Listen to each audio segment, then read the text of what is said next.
नमस्कार। मैं प्रद्युमन जोशीला युवा नेता दिग्विजय चौटाला के तूफानी दौरे जारी हैं। हरियाणा प्रदेश के अलग अलग इलाकों में जा करके युवाओं को 13 मार्च की हाँसी रैली को लेकर वो निरंतर निमंत्रण दे रहे हैं।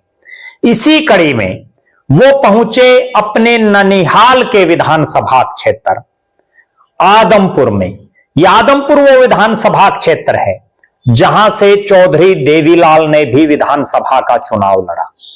ये एक ऐसा विधानसभा क्षेत्र है जहां चौटाला परिवार ने लोकसभा के अनेक चुनाव इस इलाके से लड़े। डॉक्टर अजय सिंह चौटाला की भी कर्म भूमि है आदमपुर, क्योंकि परिसीमन से पहले यह आदमपुर का इलाका हिसार लोकसभा में नहीं बल्कि भिवानी लोकसभा में पड़ता था। और 1998, 1999 और 2004 के लोकसभा चुनाव में डॉक्टर अजय सिंह चौटाला ने जब भिवानी से लोकसभा का चुनाव लड़ा तो आदमपुर विधानसभा क्षेत्र भिवानी का ही पार्ट था। जब दुष्यंत चौटाला ने हिसार से लोकसभा का चुनाव लड़ा तो यह आदमपुर हिसार लोकसभा में था। अजय सिंह चौटाला ने जब लोकसभा का उपचुनाव लड़ा तब भी आदमपुर हिसार में था।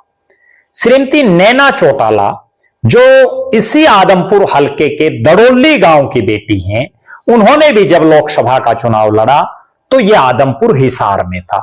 कहने का तात्पर्य यह है कि अपने ननिहाल के विधानसभा क्षेत्र में जो चौधरी देवीलाल और डॉक्टर अजय सिंह चौटाला के परिवार की कर्म भूमि रही बड़े लंबे समय से, उस आदमपुर के बहुत से गांव का दौरा करके डॉक्टर अजय सिंह चौटाला जो जेजेपी और इंसो के संस्थापक हैं, जेजेपी के राष्ट्रीय अध्यक्ष हैं, उनके जन्मदिन पर हाँसी में आयोजित रैली की कामयाबी के लिए उन्होंने न्योता देने का काम किया।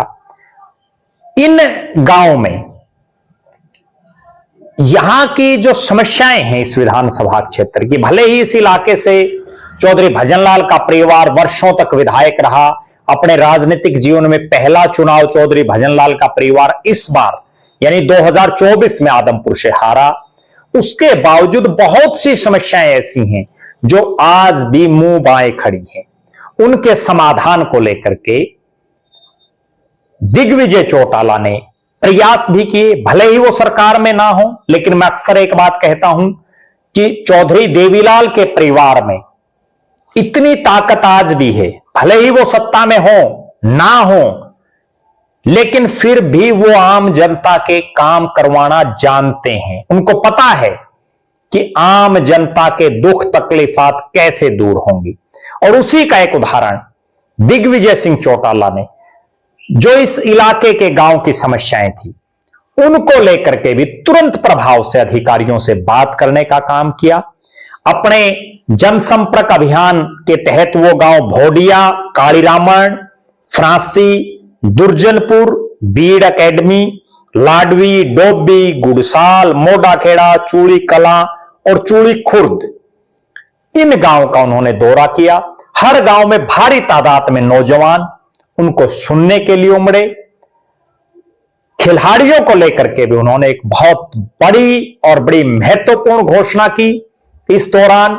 हालांकि ये काम सत्ता पक्ष से जुड़े लोगों का होता है, आम जनमानस भी उन्हीं से उम्मीदें करता है, लेकिन आदमपुर में फिलहाल ये है कि यहां से सांसद विपक्ष का बना हुआ है, यहां से विधायक विपक्ष का बना हुआ है।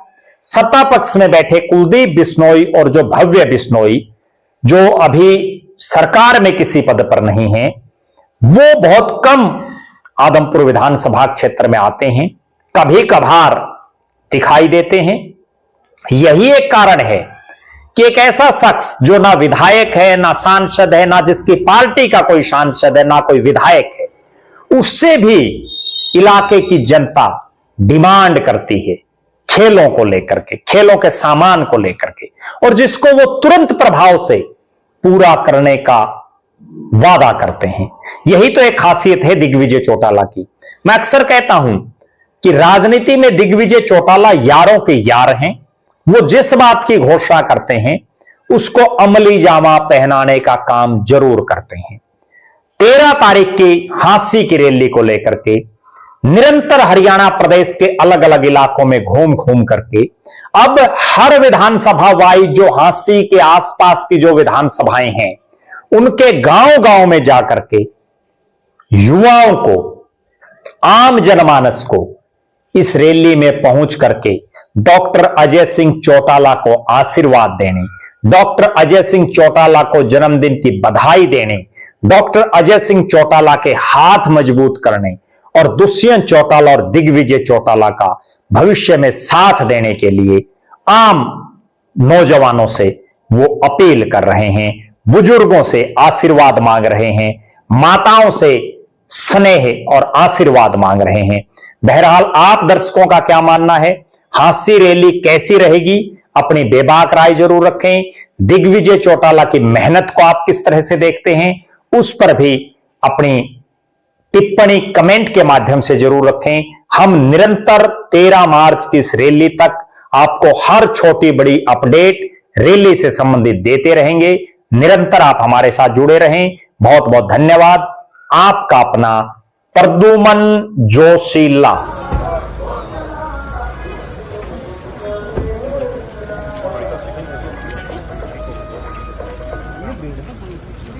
क्यों गया? कोई नहीं, तू मार दे।